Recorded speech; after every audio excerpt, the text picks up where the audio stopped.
हाँ जी, नमस्कार, राधे राधे, जय श्री कृष्णा। कैसे हैं सब लोग? बढ़िया, मजे में, आनंद में। चलिए, ईश्वर आप सबको हमेशा आनंद में रखे, खूब मजे में रखे, खूब स्वाध्याय, खूब अध्ययन, खूब मेहनत करें और अपने कर्म पथ के ऊपर लगातार बढ़ते चले। तो हमारी पिछली कक्षा और उस पिछली कक्षा में हम बात कर रहे थे अकबर के अभियानों की।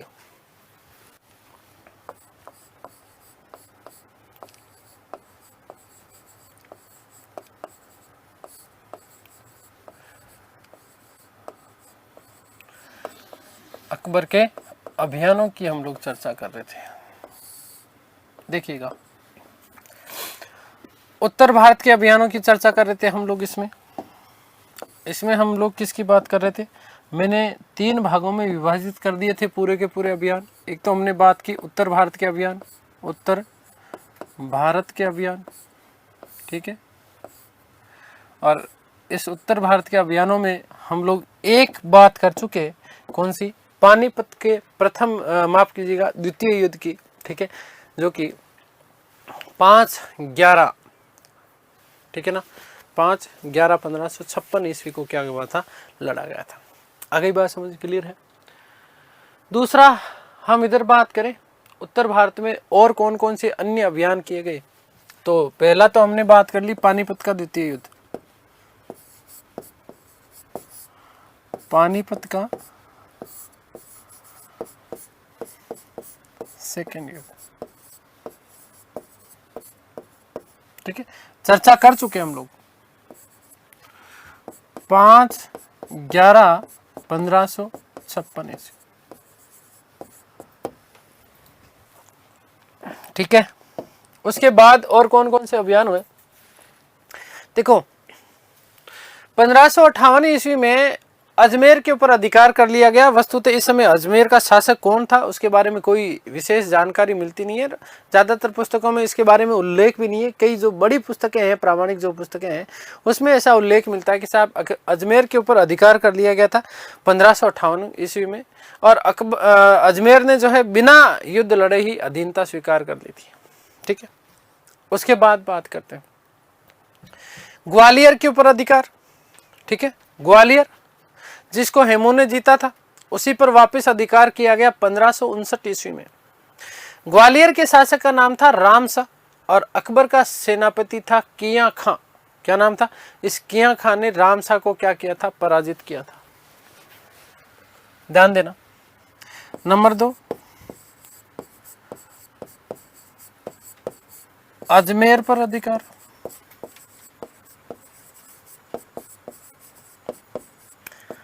कब किया गया? 1558। ध्यान देना कि बिना लड़े अधीनता स्वीकार की, बिना लड़े अधीनता स्वीकार की।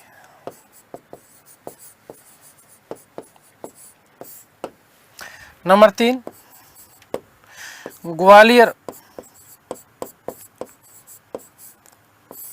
अभियान। ग्वालियर अभियान कब किया गया? 1559। ध्यान देना कि ग्वालियर का जो शासक था उसका नाम था रामशाह। रामशाह को शासक है, ठीक है। अकबर के सेनापति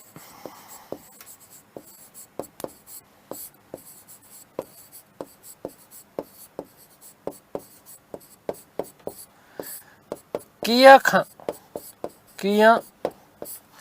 खां ने पराजित किया।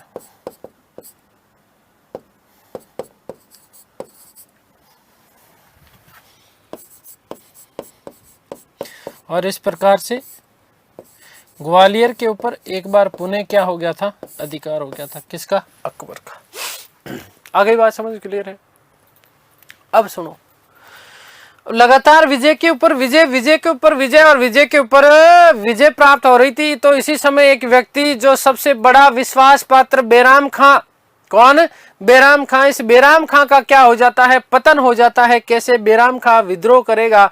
अब यहां से गड़बड़े स्टार्ट हो जाएगी आपकी। तो देखिएगा, बैराम खां का विद्रोह,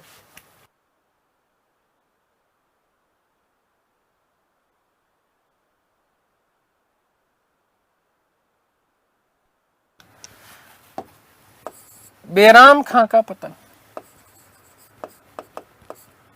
बैराम खां का विद्रोह और यहीं पर पतन, इसके बारे में हम लोग चर्चा कर रहे हैं। सुनना, जब उत्तर भारत की विजय प्राप्त की जा रही थी अकबर के द्वारा, तो इस दौरान बैराम खां के मन में एक बात आई। बैराम खां के मन में एक बात आई। क्या बात आई? कि यार जितना भी कार्य कर रहा हूं वो तो सारा मैं कर रहा हूं, और सुल्तान ये छोटा सा टिंगर बन करके बैठा है क्या? भाई ज्यादा उम्र का है, 1542 में तो इसका जन्म ही हुआ है, तो 17-18 साल का आदमी है। तो उत्तर भारत की विजय के दौरान जो है इसके मन में विद्रोह की भावना जागी। ध्यान रखना कब? पहला बात तो ध्यान दीजिएगा कि उत्तर भारत विजय के दौरान, भारत विजय के दौरान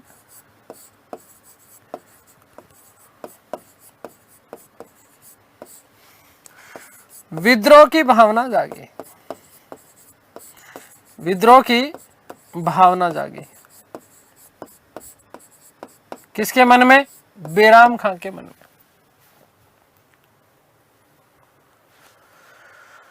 अब उसके पीछे कारण क्या था, सुनो।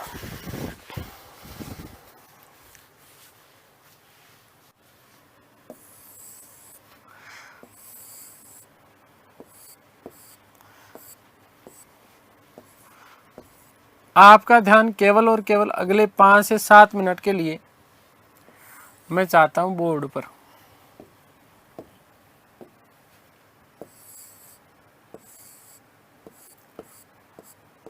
कुछ तस्वीरें मैं आपके सामने बना रहा हूं।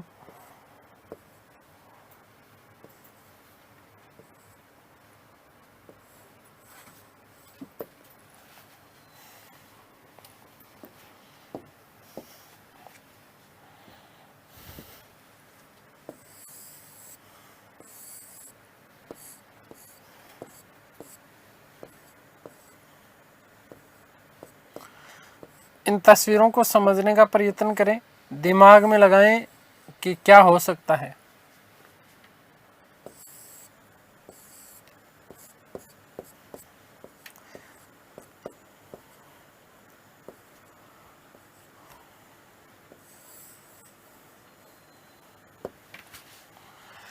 ठीक है,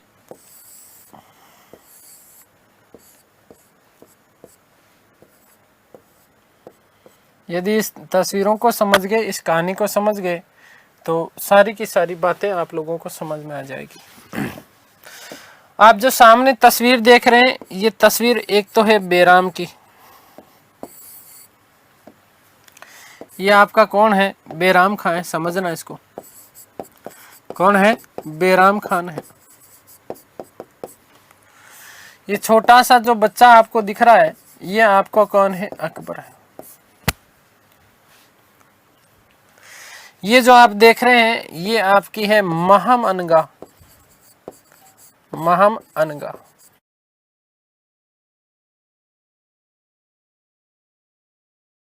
जी अनगा। और ये महान अनगा का बेटा है जिसका नाम है आदम खान। कौन है? आदम खान। बैराम खां अकबर का क्या है? संरक्षक है। महामनगा क्या है? अकबर की धाइमा है। ठीक है ना? और ये तो इसकी पुत्री है, और ये इसका क्या है? पुत्र है, रियल पुत्र है। इस कहानी को समझ लो, बस यही से पूरी की पूरी कहानी समझ में आ जाएगी। विद्रोह की भावना जागने के पीछे कारण यह था कि इस अकबर का जो झुकाव था, किसका झुकाव? अकबर का झुकाव महामनगा की तरफ थोड़ा सा ज्यादा होने लग गया था। किसकी तरफ? महामंगा की तरफ थोड़ा सा झुकाव ज्यादा हो रहा था। उसके पीछे भी कारण माना जाता है। क्या कारण माना जाता है? समझना इसको। बैराम खां संरक्षक था, अपने पुत्र के समान इसको मानता था और प्यार भी बहुत करता था बैराम खां अकबर से। ये बात भी सही है।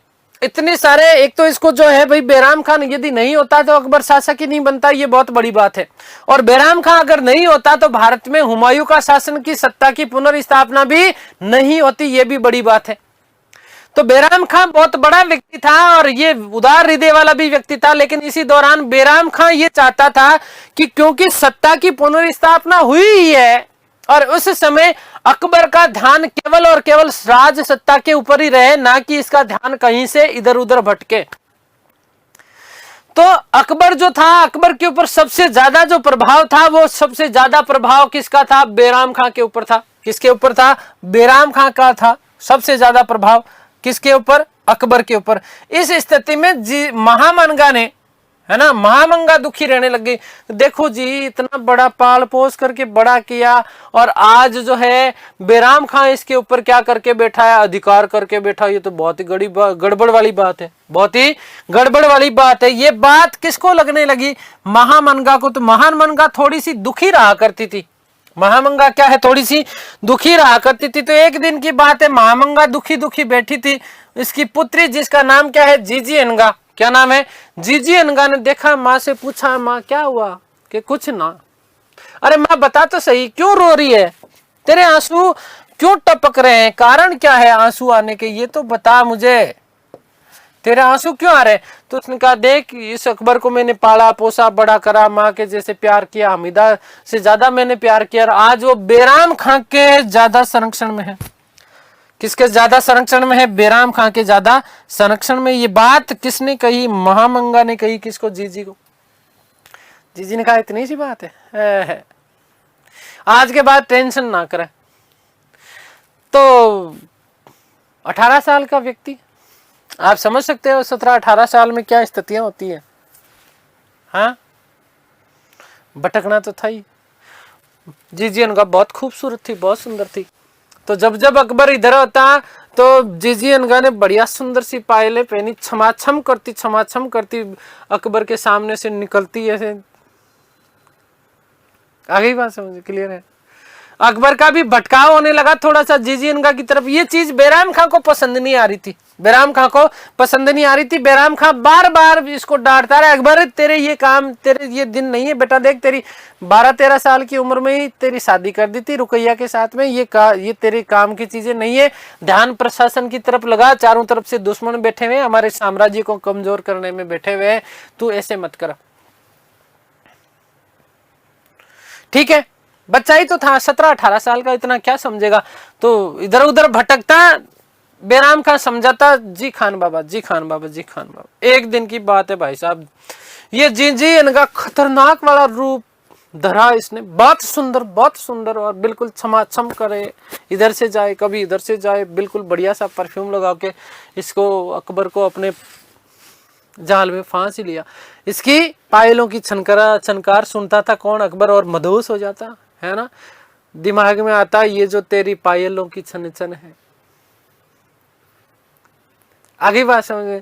तो इस प्रकार से पूर्ण रूप से प्रभाव में आने लग गया था कौन? अकबर। ये बात समझ नहीं आई बैराम खान। तो बैराम खान ने डांट दिया, किसको? आ रहा है तू टिंगर, समझेगा नहीं, तेरे दिमाग में आएगा नहीं, निकम्मा आएगा एक नंबर का।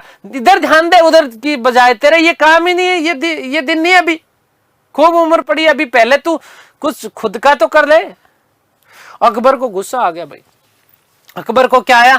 गुस्सा आया। और गुस्से में अकबर ने बैराम खान का बहुत बुरी तरीके से क्या कर दिया? अपमान कर दिया। और अपमान किया तो बैराम खान को मन में विरोध की भावना जागती है वस्तुतः। और बैराम खान चाहता कि सत्ता को अपने केंद्र में, अपने हाथों में केंद्रित कर ले। और इसीलिए बैराम खान एक तो बोलता कि आज के बाद मेरा राजनीतिक संन्यास है। तो बैराम खान ने राजनीतिक संन्यास की घोषणा कर दी। ध्यान रखना, किसने? बैराम खान ने। केवल इस कहानी को सुन लीजिएगा, समझ लीजिएगा। और राजनीतिक संन्यास की घोषणा करने के बाद में बैराम खान वहां से विद्रोह करता हुआ निकल पड़ता है। और इसी दौरान अकबर ने अपने सेनापति, जिसका नाम था क्या? पीर मोहम्मद। अकबर 2 साल, देखो बैराम खान की मृत्यु के बाद में वस्तुतः 2 साल तक पूर्ण रूप से इनके प्रभाव में रहा था। ठीक है ना? किनके प्रभाव में? महामंगा, जीजीअनगा और आजम खां के प्रभाव में रहा 1560 से लेकर के 1562। और यही जो काल है ना, ये कहलाता है 1560 से लेकर के मोस्ट इंपोर्टेंट बनता है, very very very most important प्रश्न बनता है। ध्यान रखना कि 1560 से लेकर के 1562 ईस्वी का शासनकाल, ईस्वी शासनकाल जो है वो वस्तुतः अकबर का पेटीकोट सरकार कहलाता है। क्या कहलाता है? पेटीकोट सरकार। पूर्ण रूप से जीजी के अलावा कुछ नहीं दिखता था।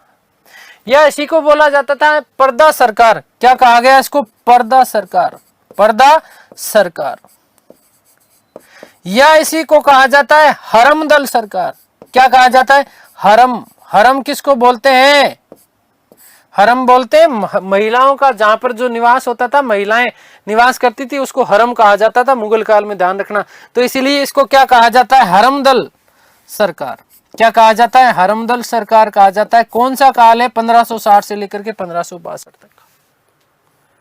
तो अब वापिस आओ कहानी पर कि क्या कि राजनीतिक संन्यास की घोषणा करता है कौन? बैराम खां। तो बैराम खां ने अपने सेनापति मीर पीर मोहम्मद को समझा करके भेजा, देखो है तो मेरे पिता तुल्य, कोई बात नहीं, गुस्सा आ गया, मुझे भी आ गया, उनको भी आ गया, है ना, लेकिन उनको कुछ आघात नहीं पहुंचाना चाहिए। तू जा, अभियान पे जा और उनका दमन कर और मेरे पास ले आ। तो पीर मोहम्मद ने बैराम खां को तिलवाड़ा या तलवाड़ा के युद्ध में पराजित किया और पराजित करने के बाद में बंदी लेकर के आया, बंदी बनाया और बंदी बनाने के बाद में अकबर के सम्मुख प्रस्तुत किया। किसको? बैराम खां को। किसको? बैराम खां को। बैराम खां ने 3 शर्तें रखी अकबर माफ करना, अकबर ने बैराम खां के सामने 3 शर्तें रखी। क्या शर्तें थी? उन्होंने कहा देखो खान बाबा, आप मेरे पिता हो, हमेशा रहोगे, कोई बात नहीं, आपने गुस्सा करा, मैंने भी गुस्सा आ गया, मुझे भी, मेरी गलती हो गई, कोई बात नहीं, आप ऐसे करो।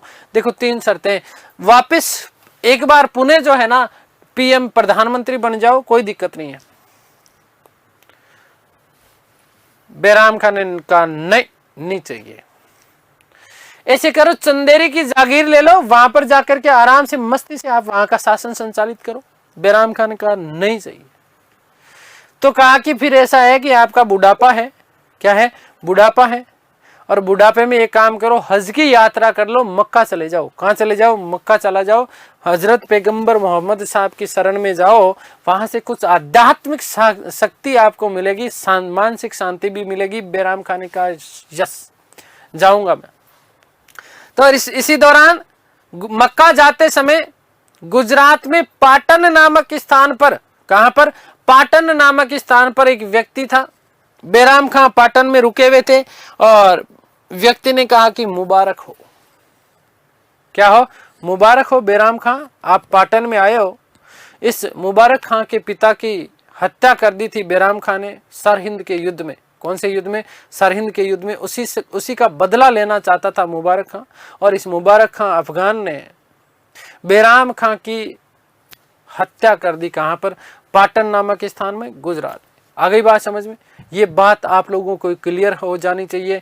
और इसकी जब सूचना मिली अकबर को, तो अकबर पहली बार ऐसा कहा जाता कि जीवन में रोया था, गला फाड़ फाड़ के रोया था कि आज मैं अनाथ हो गया हूँ, आज मैं क्या हो गया हूँ? अनाथ हो गया हूँ। ये बात ध्यान रखिएगा कि आज मैं वास्तविक रूप से क्या हो गया हूँ? अनाथ हो गया हूँ। अकबर ने बैराम खां की विधवा बेगम, जिनका नाम था सलीमा बेगम, उस सलीमा बेगम से क्या कर लिया? विवाह किया। और अकबर ने इसी बैराम खां के पुत्र थे जिनका नाम था अब्दुल रहीम, अकबर के मित्र हुआ करते थे। इस अब्दुल रहीम को खान ए खाना की उपाधि प्रदान की। कौन सी उपाधि प्रदान की? खान ए खाना की उपाधि प्रदान की और अपना दत्तक पुत्र घोषित किया। देखो यहाँ पर बैराम खां की पत्नी से विवाह करना केवल और केवल उनसे संरक्षण देना ही था उनके दिमाग में, और कुछ नहीं। ठीक है ना? अब यहीं पर ध्यान रखना कि बैराम खां से पूर्व, हालांकि कई जगह आपको मिलेगा कि अकबर का जो संरक्षक था वो मुनीम खां हुआ करता था, और बैराम खां की मृत्यु के बाद में एक बार पुनः संरक्षक बन जाता है कौन? मुनीम खां। आ गई बात समझ में, क्लियर है? तो और एक चीज आपको मैं और कहना चाहता हूं कि कभी भी इतिहास धारावाहिक नहीं हुआ करता और कभी भी धारावाहिक इतिहास नहीं हुआ करता। तो धारावाहिक में कई बार चीज़ों को तोड़ मरोड़ करके प्रस्तुत किया जाता है। इन चीज़ों का आप लोग विशेष रूप से ध्यान रखें, कभी भी ये चीज़ सही नहीं है। वहाँ पर चीज़ों को आपके अनुसार चटकीला मसालेदार बना करके प्रस्तुत किया जाता है। ठीक है, आगे बात समझ में? तो ये चीज हमने बात कर ली। ये बस ये कहानी दिमाग में आप सेट रखना, आपका सारा का सारा काम हो जाएगा भाई। ठीक है,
ठीक है।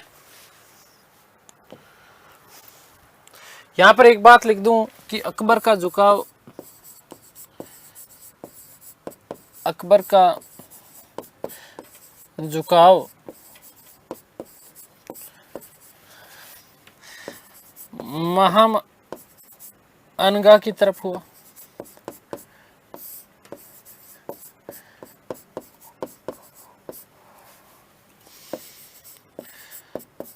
बेराम खान ने विद्रोह किया।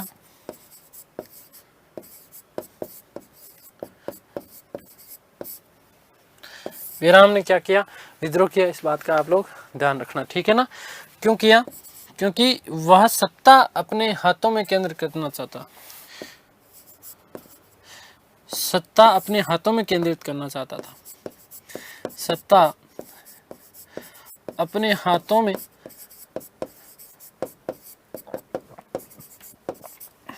केंद्रित करना चाहता था।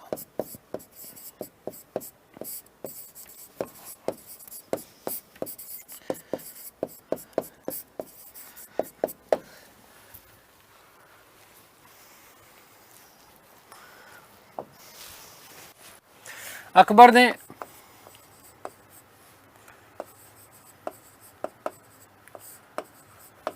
1560 ईस्वी में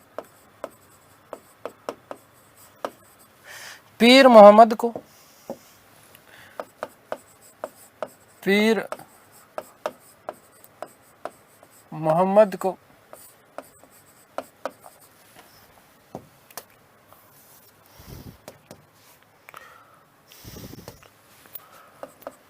बेराम खां के विरुद्ध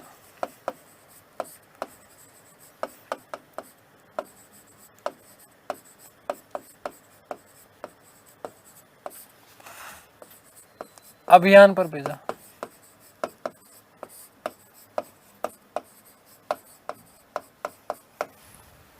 ध्यान रखना कि पीर मोहम्मद ने बेराम को तलवाड़ा के युद्ध में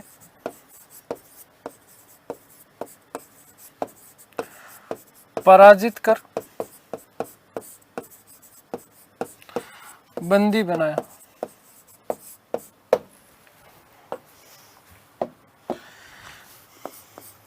अकबर ने बेराम के समक्ष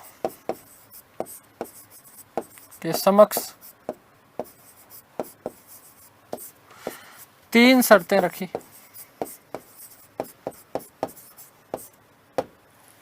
कौन कौन सी 3 शर्तें? नंबर 1,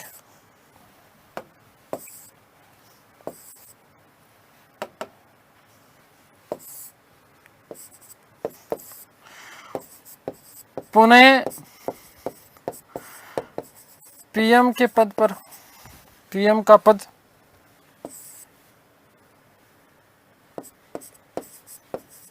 ठीक है, पुनः पीएम का पद। नंबर 2, चंदेरी की जागीर,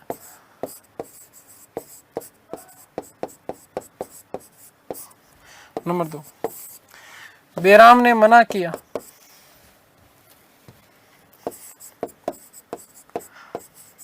बेराम ने मना किया। नंबर 3, हज यात्रा, कौन सी? हज यात्रा। क्या चीज है? हज यात्रा। तो इसको स्वीकारा। तो मक्का जाते समय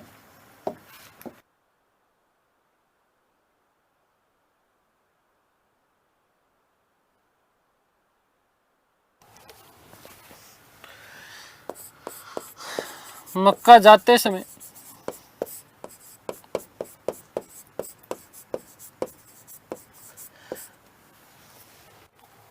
इकतीस जनवरी 1561 को, 31/1/1561 ईस्वी को गुजरात के पाटन नामक स्थान पर, गुजरात और गुजरात में पाटन नामक स्थान पर मुबारक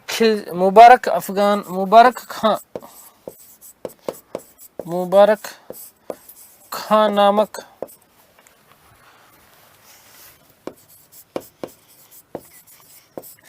अफगान ने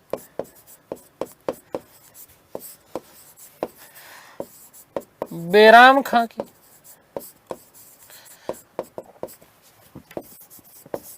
हत्या कर दी। ये महत्वपूर्ण प्रश्न बनता है, ठीक है।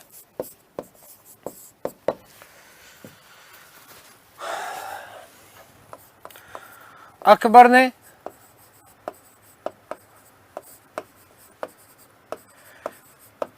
बेराम की विधवा बेगम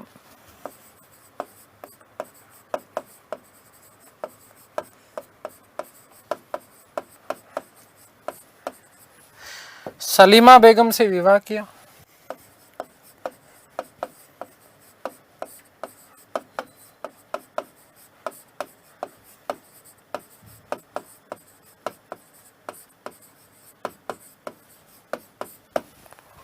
ठीक है। और बेराम का पुत्र था,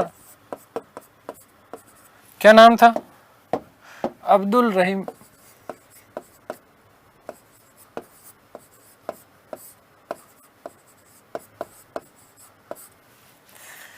को अपना दत्तक पुत्र घोषित किया।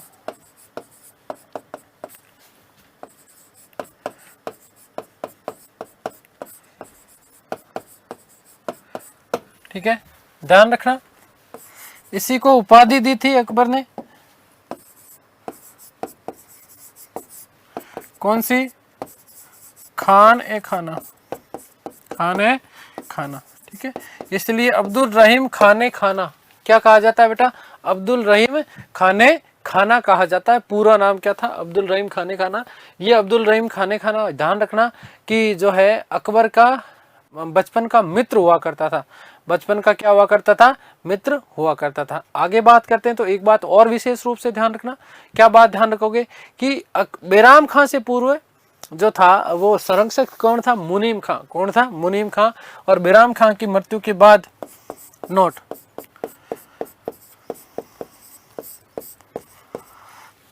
कि अकबर से पूर्व, माफ करना, बेराम खां से पूर्व, बेराम से पूर्व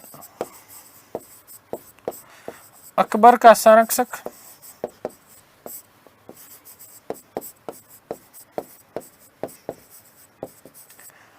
कौन था? मुनीम खां।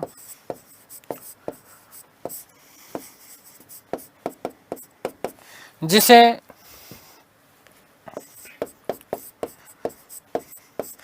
बेराम की मृत्यु के बाद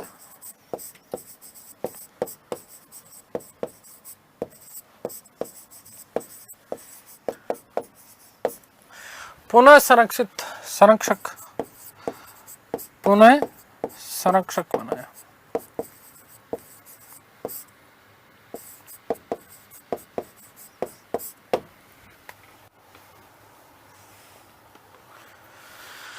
और साथ ही साथ बेराम वाला जो पद था वो क्या, वकील ए मुतलक, वकील ए सल्तनत या वकील ए मुतलक, ठीक है ना, एक ही बात है। वकील ए मुतलक का पद दिया था किसको, मुनीम खां को। किसको, मुनीम खां को वकील ए मुतलक का पद प्रदान किया। वही एक तरीके से प्रधानमंत्री वाली बात है, ठीक है। तो ध्यान रखना, आपसे पूछा जाता है पेटीकोट पर्दा या हरमदल सरकार कब तक प्रभाव में रहा, 1560 से लेकर के 1562। देखो मैंने आपको यहां पर लिखा दिया, ठीक है, ध्यान रखना। हरमदल में कौन कौन थे, महामंगा, उसकी पुत्री जीजे अनगा और आदम खान। कौन थे, आदम खान। इस हरमदल से के प्रभाव से मुक्त हुआ था कौन, अकबर। कब हुआ, 1562 में, ठीक है ना। आगे बात समझ क्लियर है ना। मुनीम खां जो था, उस मुनीम खां को हरमदल माफ करना प्रधानमंत्री के पद से क्या कर दिया था, हटा दिया गया था बाद में, ठीक है। अभी अभी हमने बात की, देखो मैंने आपको कहा कि वकील मुतलक का क्या किया था, पद प्रदान किया था। और जीजी अनगा का पति हुआ करता था जिसका नाम था शमसुद्दीन अतगा। क्या नाम था, शमसुद्दीन अतगा।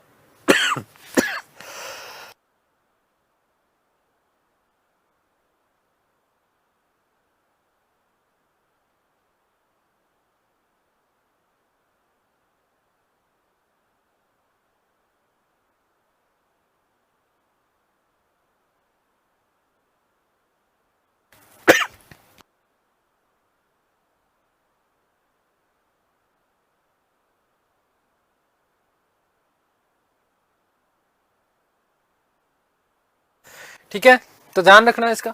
शमसुद्दीन अतका को क्या बना दिया था, प्रधानमंत्री बना दिया था 1561 ईस्वी में। इसी शमसुद्दीन अतका की हत्या कर दी थी किसने, आदम खान ने। अतगा साहब, ठीक है, अतगा साहब की क्या कर देते, हत्या कर देते। ध्यान रखना इस बात का, ठीक है। और मोस्ट इंपोर्टेंट बात क्या, कि अकबर ने आदेश दिया अपने सैनिकों को, किसके लिए, आदम खां के लिए, कि आदम खां को तब तक किले से नीचे फेंकवाया जाना चाहिए जब तक कि उसकी मृत्यु नहीं हो जाए। तो इसलिए किले से बार बार गिराया जाता है किसको, आदम खां को। और कुछ समय बाद में महामंगा की क्या हो जाती है, मृत्यु हो जाती है। तो इस प्रकार से 1562 में हरमदल के प्रभाव से मुक्त हो गया था कौन, अकबर। अब मैंने अभी थोड़ी देर पहले आपको कहा था कि कभी भी इतिहास धारावाहिक नहीं हुआ करता और कभी भी धारावाहिक इतिहास नहीं हुआ करता। आप जब धारावाहिक में देखते हैं तो जीजी अनगा, महामंगा और ये आदम खां जोधा के साथ में, जोधाबाई के साथ में कई प्रकार के षड्यंत्र रचते हैं। वस्तुतः जोधाबाई के साथ में निकाय 1562 में हुआ है और 1562 में तो आदम खां की मृत्यु हो जाती है 1561-62 के आसपास, ठीक है। तो अब इसीलिए मैंने आपको कहा कि इतिहास में जो है धारावाहिक में कई बार जो है चीज़ों को क्या है तोड़ मरोड़ के प्रस्तुत किया जाता है। तो यहीं पर एक चीज मैं यहीं पर लिख देता हूं कि हरमदल के प्रभाव से मुक्त 1562 ईस्वी में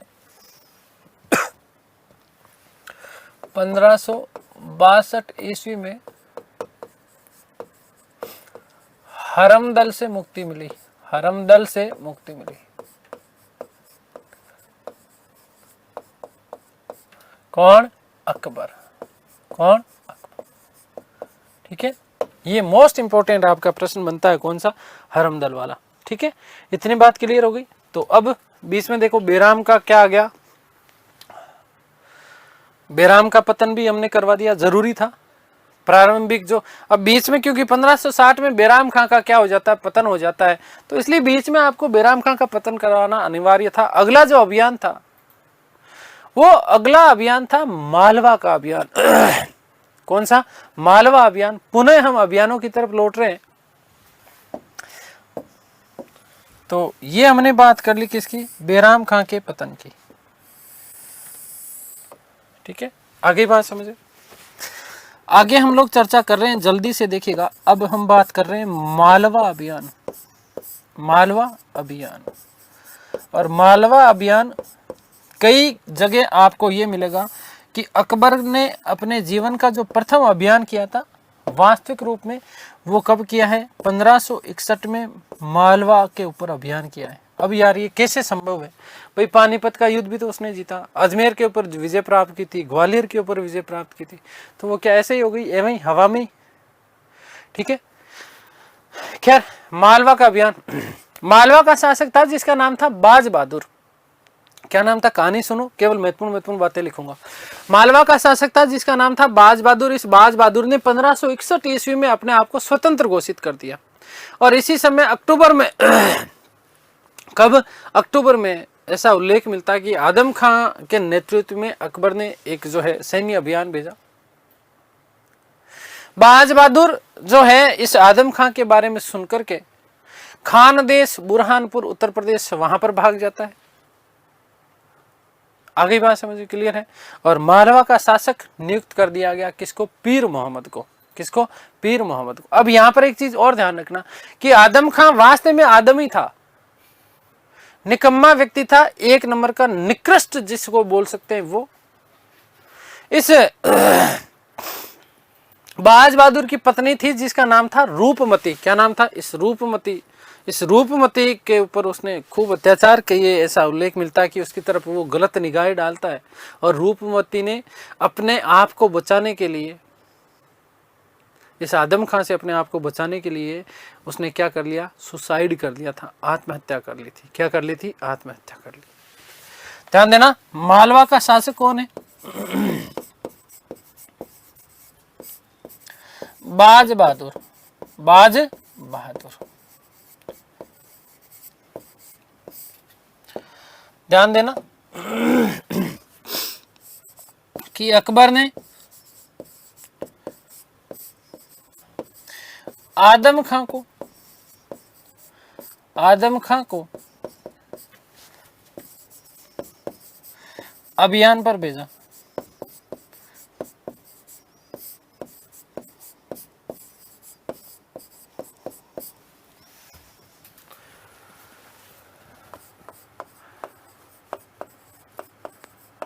मालवा पर अधिकार करने के बाद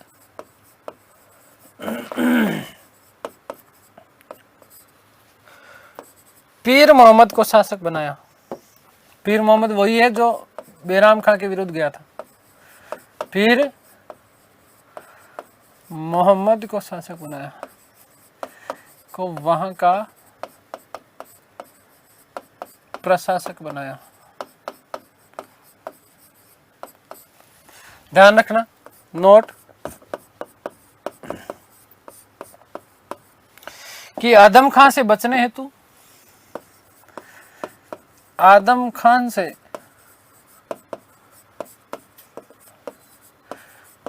बचने हेतु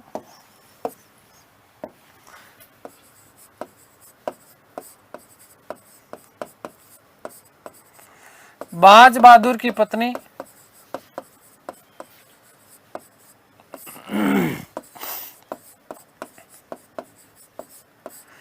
रूपमती ने आत्महत्या की।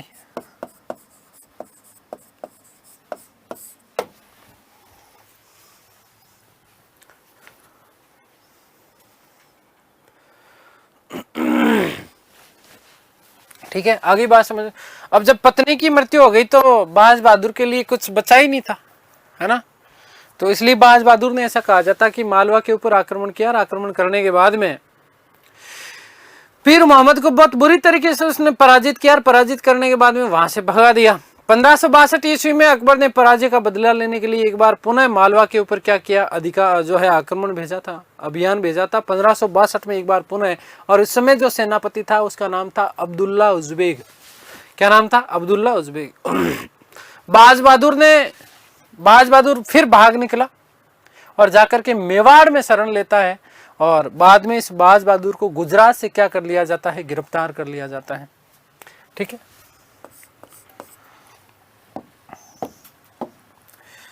ध्यान देना कि बाज बहादुर ने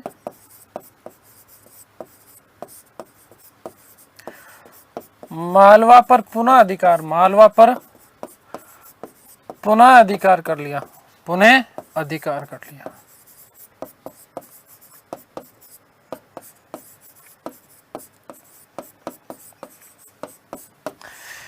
पंद्रह सौ बासठ में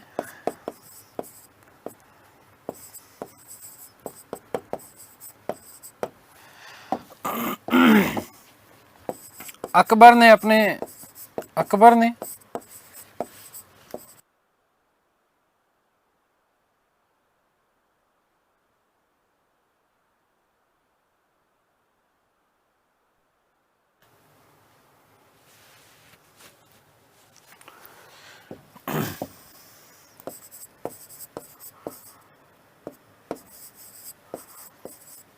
अब्दुल्ला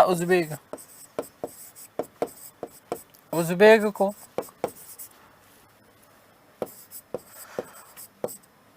मालवा अभियान पर भेजा, मालवा अभियान पर भेजा।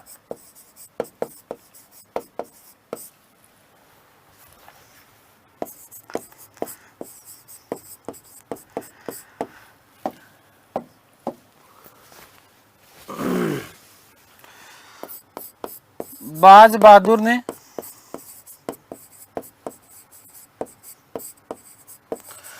भागकर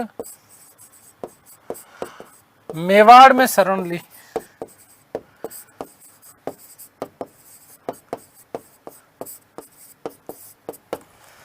और बाद में बाज बहादुर को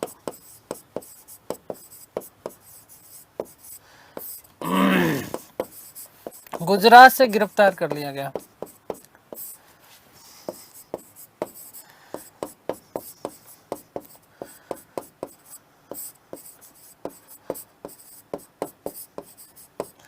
ठीक है, कहां से गिरफ्तार कर लिया गया? गुजरात से गिरफ्तार कर लिया गया। आगे बात समझ में क्लियर है। उसके बाद ध्यान रखना, आमेर अभियान 1562।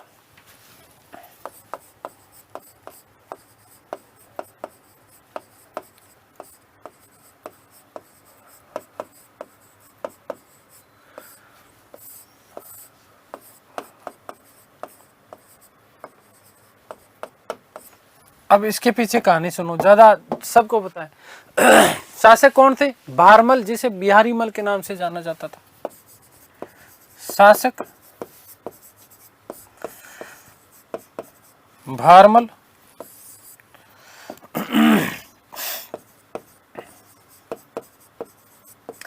या क्या कहा जाता था? बिहारी मल।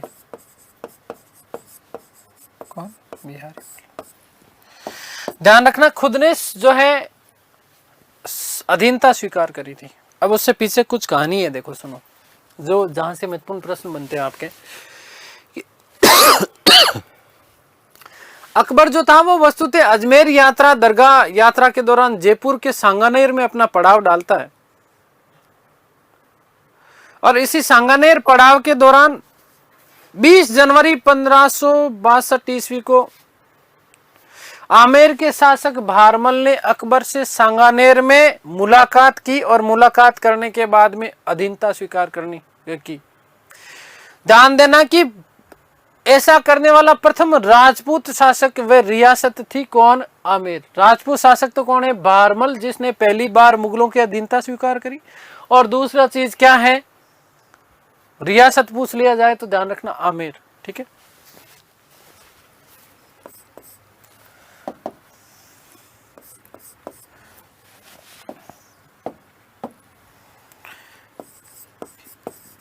अकबर की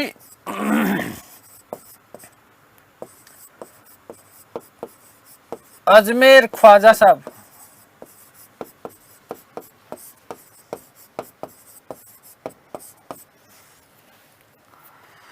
यात्रा के दौरान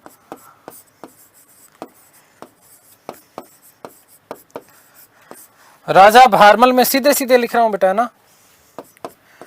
राजा भारमल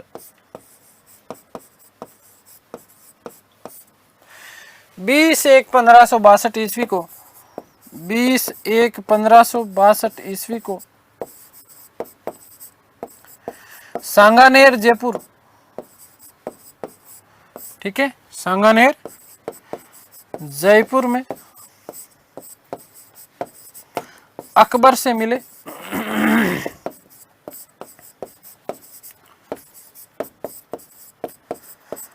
वे अधीनता स्वीकार की।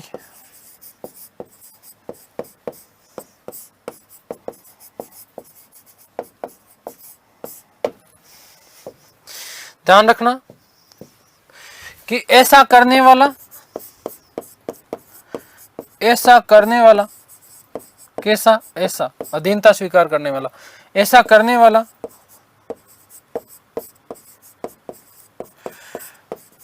प्रथम राजपूत शासक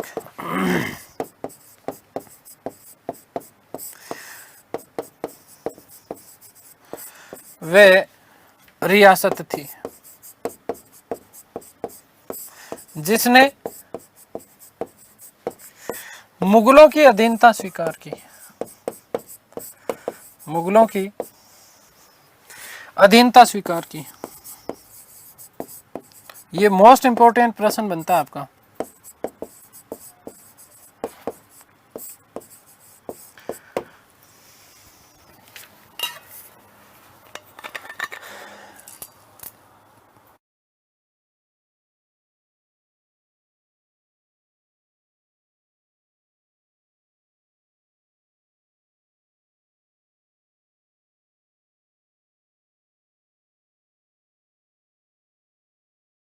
यहीं से ध्यान रखना कि भारमल ने अपने पुत्र भगवंत दास को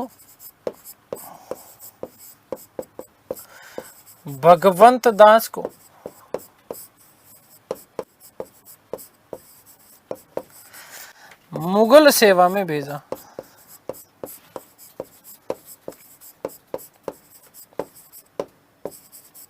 कहाँ भेजा? मुगल सेवा में भेजा था। ठीक है, आगे बात समझ। अब सुनो आगे की कहानी। अधीनता स्वीकार कर ली, अजमेर चला गया अकबर। अजमेर से जब लौट रहा था तो इसी समय भारमल अकबर से एक बार पुनः मिलता है। और पुनः मिलने के बाद ही साथ ध्यान रखिएगा कि अकबर ने अपनी पुत्री हरखाबाई का विवाह अकबर से कर दिया। कहां पर? सांबर में। वैवाहिक प्रस्ताव रखा जाता है, ठीक है। और ऐसा करने वाला भी प्रथम राजवंश कौन सा है? तो ध्यान रखना, आमेर, जिसने मुगलों के साथ में वैवाहिक संबंध स्थापित किए। ठीक है, आगे बात समझ में। तो अब ये जो विवाह किया गया था वो वस्तुतः सांबर में हुआ है। कहां पर हुआ है? सांबर में हुआ है। 30 मार्च या कई जगह आपको 13 मार्च भी जो है मिलता है उल्लेख, है ना। 13 मार्च या 30 मार्च जो है इसका उल्लेख मिलता है कि यहाँ पर सांबर में जो है हरखाबाई का विवाह कर दिया गया। किसके साथ में? अकबर के साथ में। सांबर नामक स्थान, सांबर झील है, लेक है, आपको पता होना चाहिए। नमक का उत्पादन किया जाता है वहां से, ठीक है। तो इस बात का भी आप लोग विशेष रूप से ध्यान रखना। यही हरखाबाई आगे चल करके इतिहासकारों ने इसे जोधाबाई के नाम से विख्यात किया। जोधा अकबर आपने देखा होगा, ठीक है।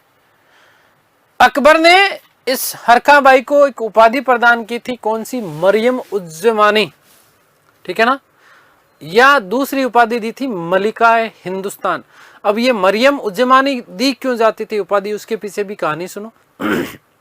मुगल काल में ऐसी प्रथम महिला जिसने बादशाह या शहंशाह के पुत्र या पुत्री को जन्म दिया, पुत्र को जन्म दिया वस्तु थे, ठीक है ना। तो उसे उपाधि दी जाती थी मरियम उज्जमानी की। कौन सी उपाधि दी जाती थी? मरियम उज्जमानी की क्या दे दी जाती थी? उपाधि दे दी जाती थी, ठीक है। आगे बात समझ क्लियर है?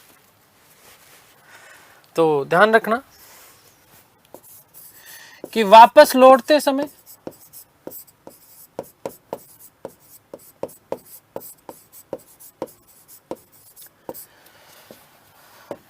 भारमल भारमल ने अपनी पुत्री के विवाह का प्रस्ताव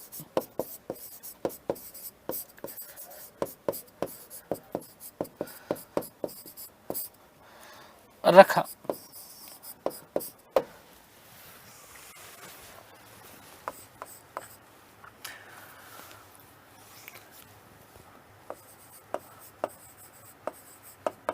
अकबर ने भारमल की पुत्री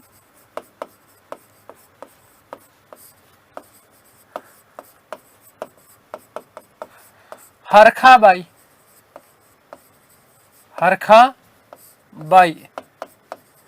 जिसे बाद में जोधा कहा गया, ठीक है,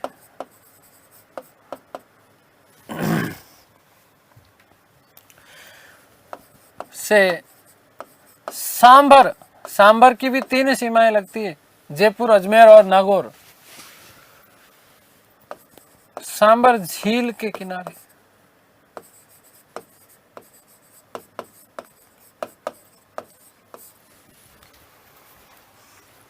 विवाह किया।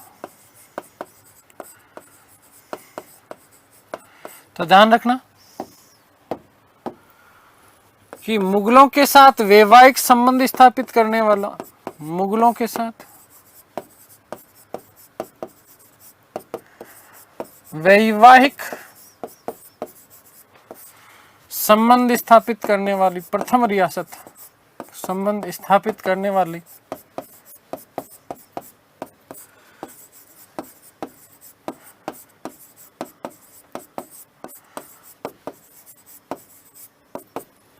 प्रथम राजपूत रियासत थी।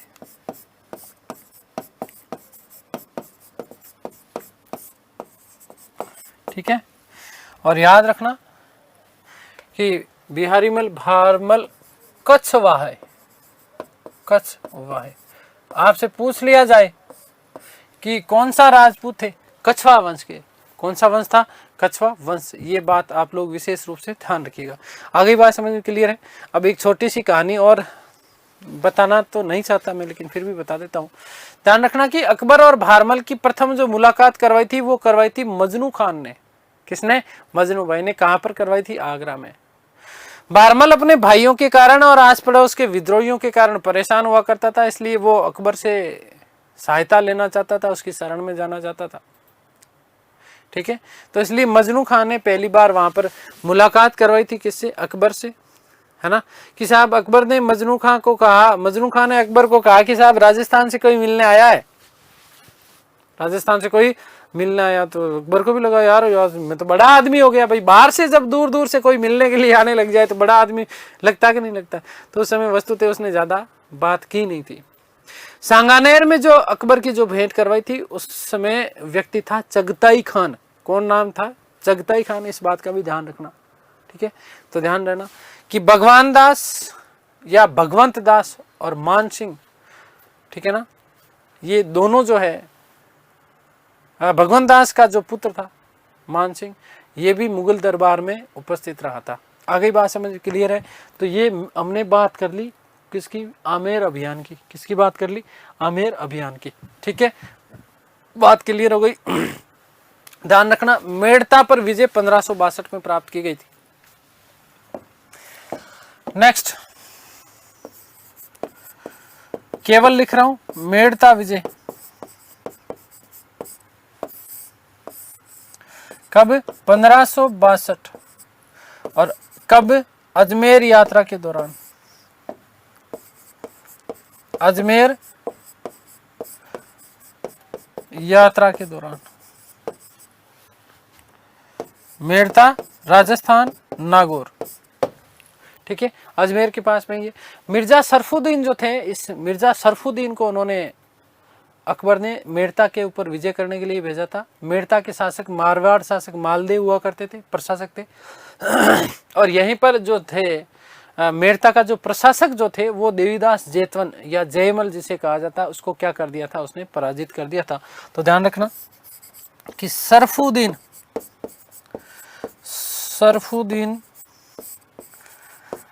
को भेजा, को अभियान पर भेजा।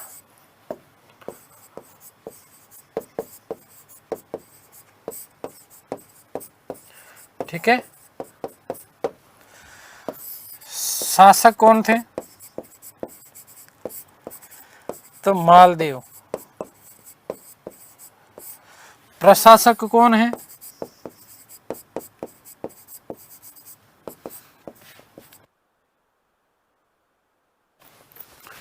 देवीदास जेतावत।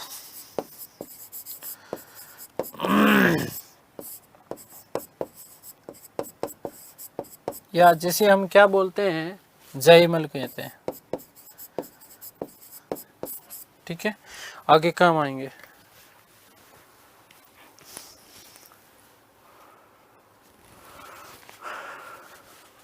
ठीक है, मोस्ट इंपोर्टेंट जो पूछा जाता है ये आपका मोस्ट इंपोर्टेंट बनता है, ध्यान रखना। मोस्ट इंपोर्टेंट बनता है गोंडवाना। क्या चीज? गोंडवाना। और गोंडवाना ध्यान रखना बेटा कहां पर है? मध्य प्रदेश एमपी के उत्तरी भाग में स्थित है, जो कि गोंडवाना के ऊपर अधिकार किया गया था 1564 में।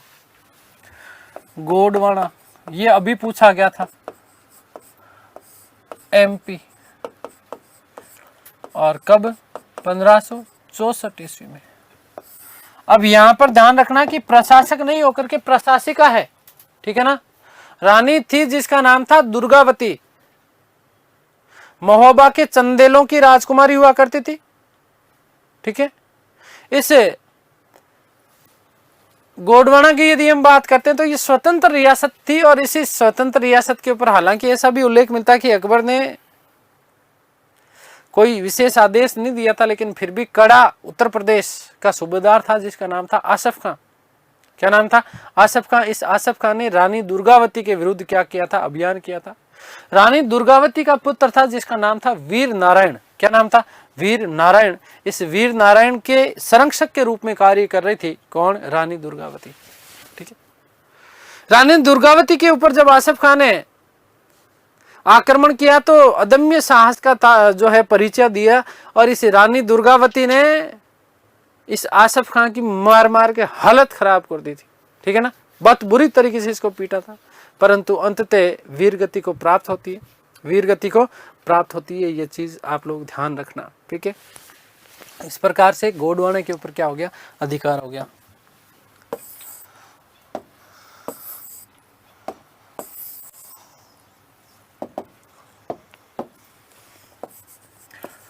तो प्रशासिका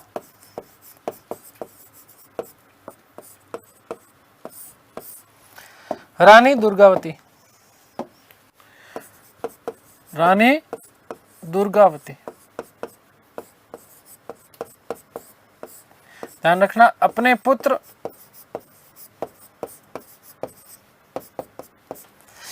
वीर नारायण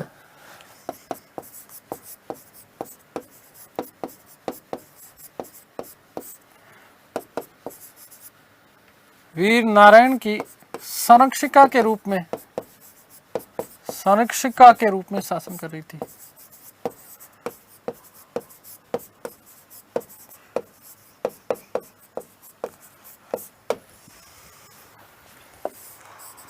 अकबर का सेनापति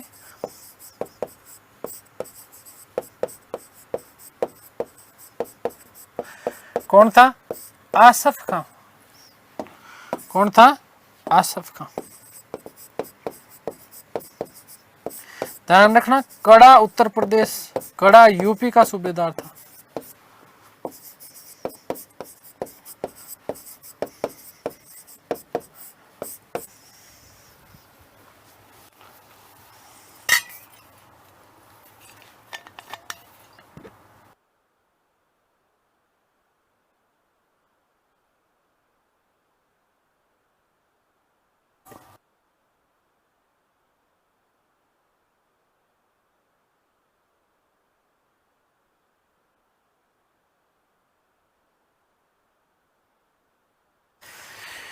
ठीक है, आगे बात समझ में। नेक्स्ट हम बात करते हैं चित्तौड़ विजय की। चित्तौड़ विजय,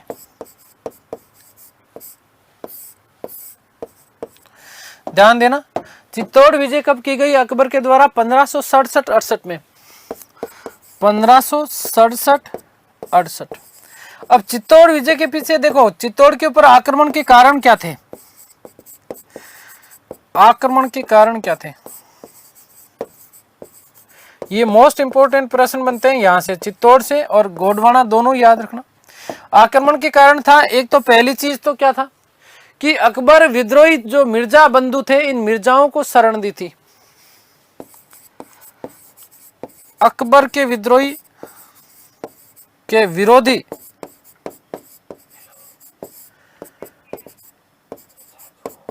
मिर्जाओं को शरण देना, किसने दी, मेवाड़ ने। आगे बात समझ में। शासक कौन थे, उदय सिंह। शासक कौन थे, ध्यान रखना, उदय सिंह।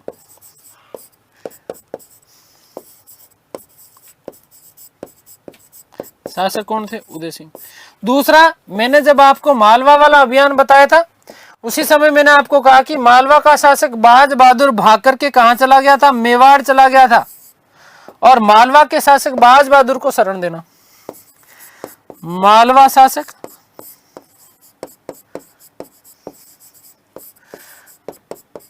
बाज बहादुर को शरण देना।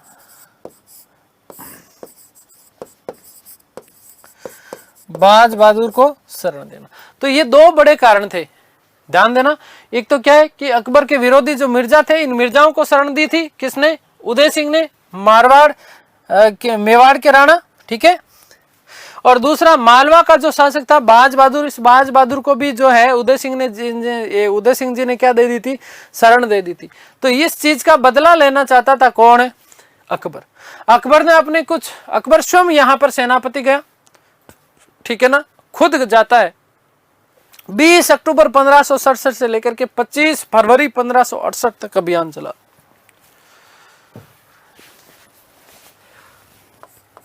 ध्यान देना कि अकबर स्वयं अभियान पर गया।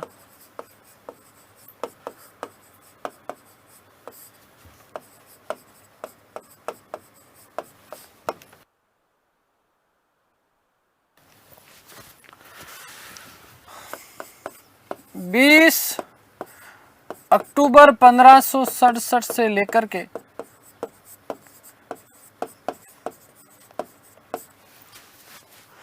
25 फरवरी 25/2/1568 ईस्वी तक, ये डेट लिखने के पीछे कारण है, अभियान चला। क्योंकि कई जगह सीधे सीधे 1568 अभियान की तारीख दे रखी है, ध्यान रखना, ठीक है ना, वो गलत है। 1567 में अभियान प्रारंभ हो गया था, ठीक है। इसमें सहयोगी कौन कौन थे, एक तो भगवंत दास थे, एक वाजिर खान था अकबर का, फिर एक मीर कासिम, एक हुसैन कुली खान, एक था इमादत खान और एक था आसफ खान, वो यूपी वाला। अब यहां पर जब अकबर ने बाहर आकर के चित्तौड़ के किले का घेरा डाला, तो इसी समय महाराणा उदय सिंह जी ने जयमल और फत्ता को किले की चाबियां सौंपी और किले की चाबियां सौंप करके स्वयं भाग छूटे। आगे बात समझ में, जयमल और फत्ता को किले की चाबियां दी और किले की चाबियां देने के बाद में स्वयं भाग छूटे। हुसैन कुली खान नामक एक व्यक्ति था जिसको अकबर ने उदय सिंह के पीछे भेजा, लेकिन वो नहीं मिलता है।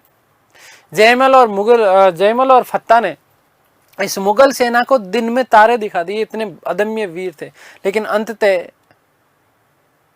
वीर गति को प्राप्त हो जाते हैं। वीर गति को क्या हो जाते हैं, प्राप्त हो जाते हैं। ध्यान देना कि इन दोनों की वीरता से प्रभावित होकर के अकबर ने इन दोनों की हाथी पर हस्तिरूढ़ प्रतिमा जो है आगरा के किले की मुख्य द्वार पर लगवाई थी। वर्तमान में ये प्रतिमा जूनागढ़ किले में है, ध्यान रखना। इस प्रकार से 25/2/1568 ईस्वी को चित्तौड़ के किले के ऊपर क्या हो जाता है, अधिकार हो जाता है।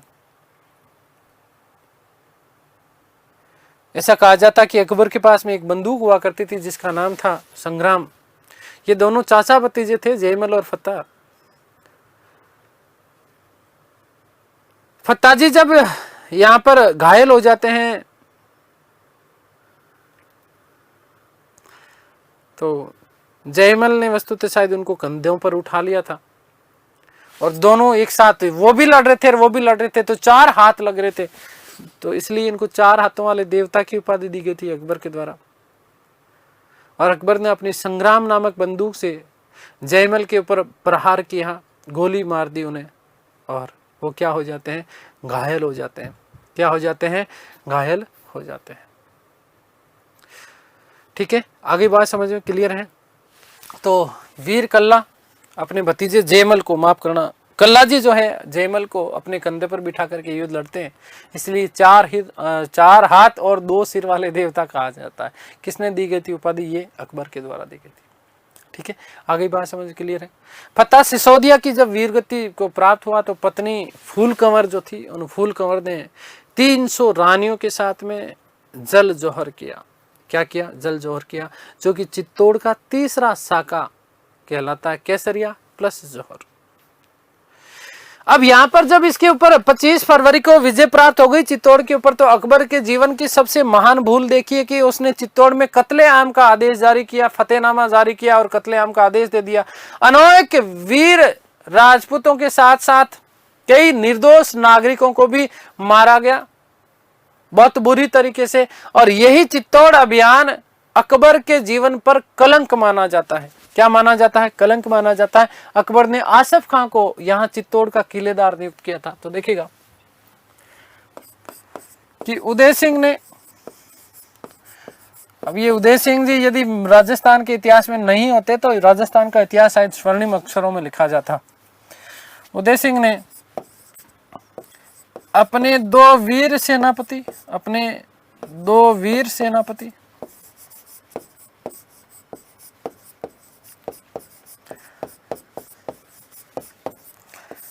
कौन, जयमल व फत्ता को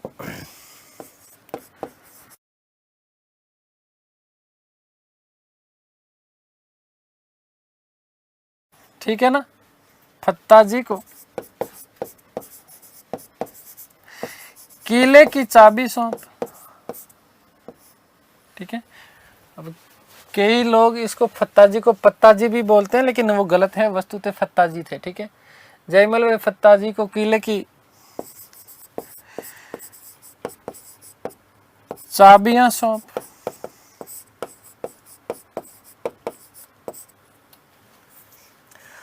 फरार हो गए।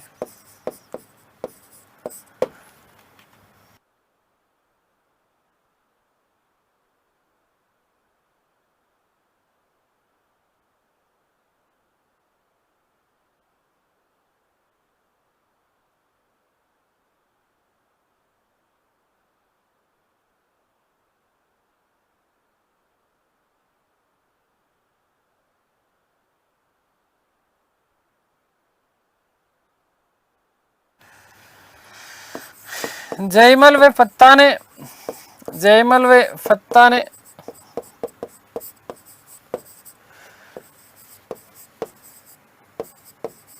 अदम्य वीरता का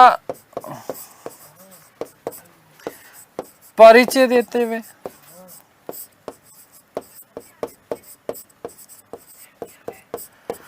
वीर गति प्राप्त की।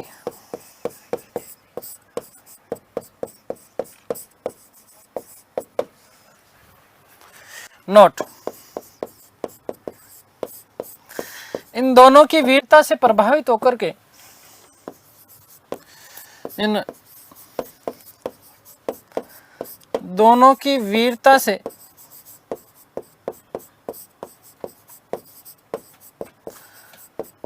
प्रभावित होकर अकबर ने इन दोनों वीरों की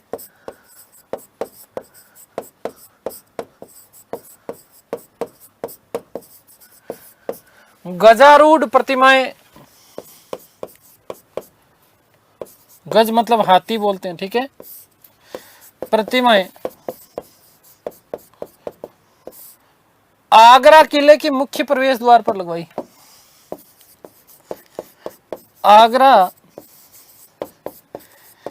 किले के मुख्य प्रवेश द्वार पर लगवाई।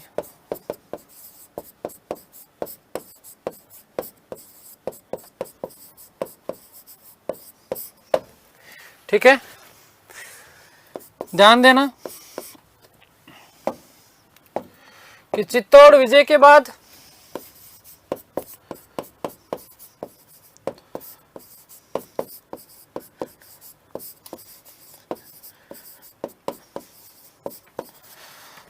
अकबर ने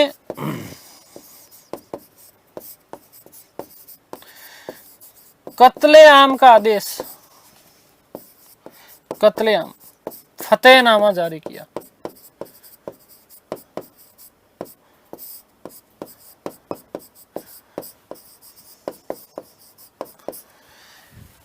ध्यान रखना, जो कि उसके जीवन पर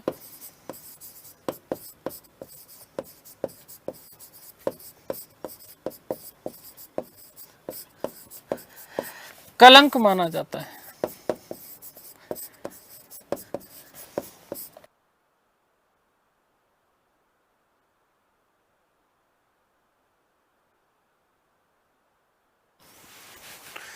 लास्ट लाइन लिख रहा हूं कि आसफ खां को